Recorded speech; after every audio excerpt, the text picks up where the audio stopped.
Well, we've seen what the Trump administration is doing to counter the cartels at sea. But behind the scenes, someone else has been hard at work on this issue.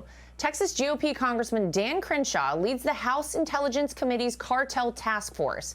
He says the Mexican cartels no longer look like drug rings, but terrorist insurgency, destabilizing North America.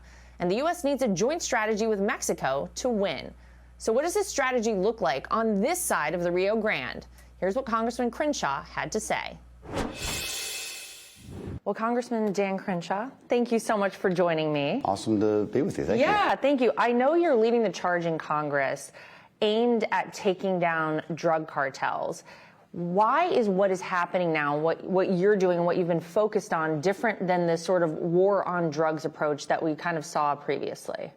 You know, I mean, the war on drugs has evolved into a counterterrorism war. You know, President Trump made that very clear on day one when he designated them as foreign terrorist organizations. They've really operated that way for a very long time. What's new to Americans is the fentanyl crisis, you know, and that's, I think, what's woken up our country to it. But in Mexico, this has been a long-standing problem, and you know, it goes back to the poppy-growing days in the early 1900s in the mountains of Sinaloa. But the cartels have been violent terrorist organizations for a long time, terrorizing the Mexican people mostly, and so you have to treat them as such. And you have to treat them as a conglomerate as well. They're an insurgency within Mexico. And why do we care? Well, we care about the fentanyl problem, obviously. And we can deter that by simply targeting them. I think that's like a short-term goal. But our long-term goal has to be a stable, prosperous, safe Mexico. Why? It's our biggest trading partner. It's our neighbor. You know, you got to pick one country in the world besides your own that you want to make better. It should be Mexico, because it matters to us. So there wasn't really a big push in Congress for this. A lot of people like to talk about the cartels, beat their chest about the cartels.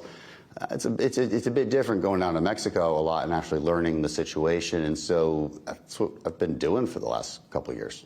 I think a lot of Americans look at the drug cartels and they see it maybe as just a border issue. Mm-hmm. But you might argue, I would imagine, Congressman, that it's something much bigger than that, and there's a bigger reason that Americans should care about it. Yeah, I mean, of course, cartels run the border. Different cartels run different plazas. Plaza just refers to it could literally be a plaza, but it mostly refers to areas of control. They have plaza bosses, and there's a variety of cartels that run that. That's how human trafficking gets through.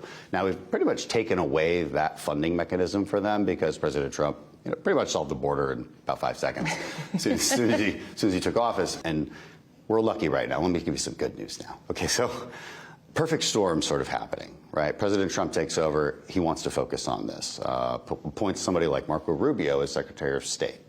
Marco Rubio has a pretty good understanding of Latin America, speaks Spanish perfectly, had a great visit with President Sheinbaum just recently.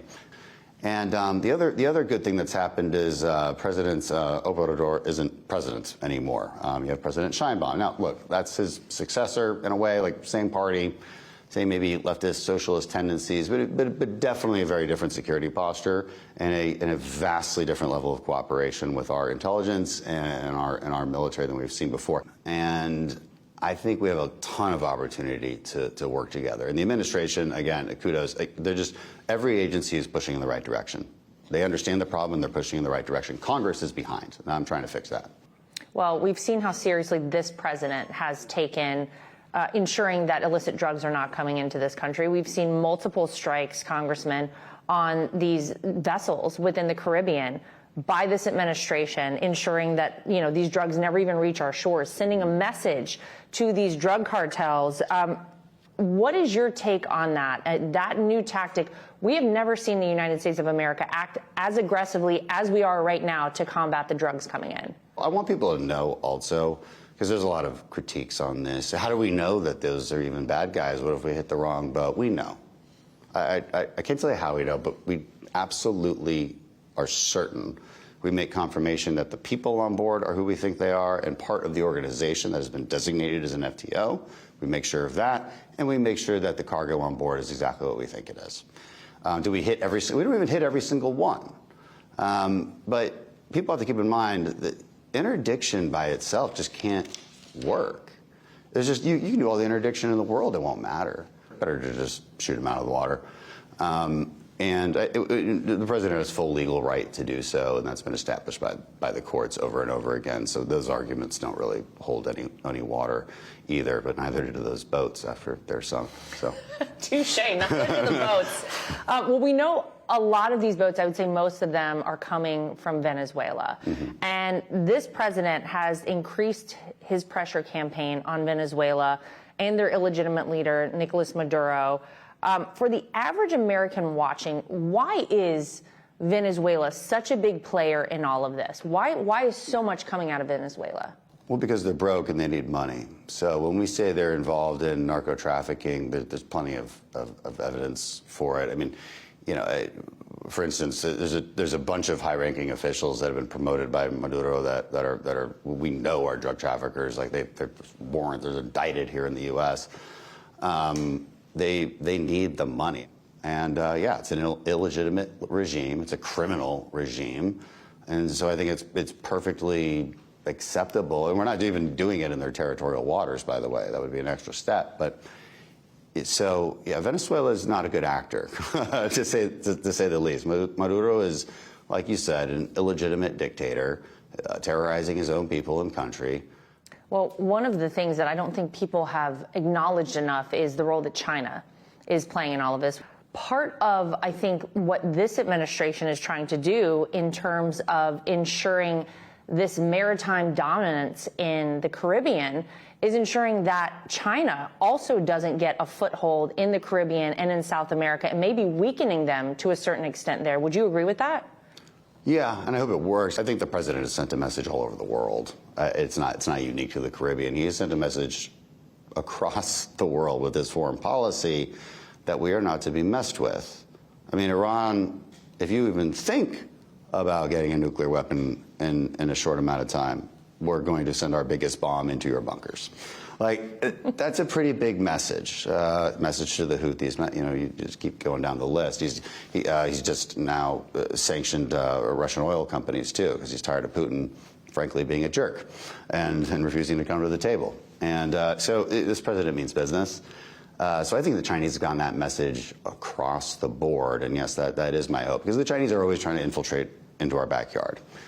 But, you know, look, what was the first trip by Secretary Rubio? It was to Panama. What did the Panamanians do right after that? They said, you know what, those Chinese ports on either side of the canal, they're illegal now. They're unconstitutional, so they're fighting that. So we're, you know, in the end, the Western Hemisphere wants to be our friend, not China's, Venezuela and Cuba aside. You were here, obviously, during Joe Biden's tenure as president. You were here now with Donald Trump 2.0, as a lot of people like to call him. The difference from where you sit in the United States Congress, what have you felt is the biggest difference? I mean, we see all the things out there, Congressman Crenshaw, but what have you noticed in particular? Related to cartels specifically, it's not like the Biden administration ignored it. At least they had some kind of deals with the previous Mexican administration, but the previous Mexican administration was not cooperative. You'd be amazed by the conversations I had with their foreign minister folks. I mean, it was just silly. That's changed. So they were doing a little, but they never made it a priority, obviously. They never directed NORTHCOM to actually start making a plan to, you know, train and equip Mexican special forces, which is what we're doing now. Pretty important stuff. Yeah, that's just a few. Oh my God, we could keep going. We could be here all day talking about this. We could be here all day if you want to know the difference between Biden and Trump. Congressman Dan Crenshaw, thank you so much for sitting down with us. Appreciate it. Yeah, thanks for having me. Click here to subscribe to the Fox News YouTube page to catch our hottest interviews and most compelling analysis. You won't get it anywhere else.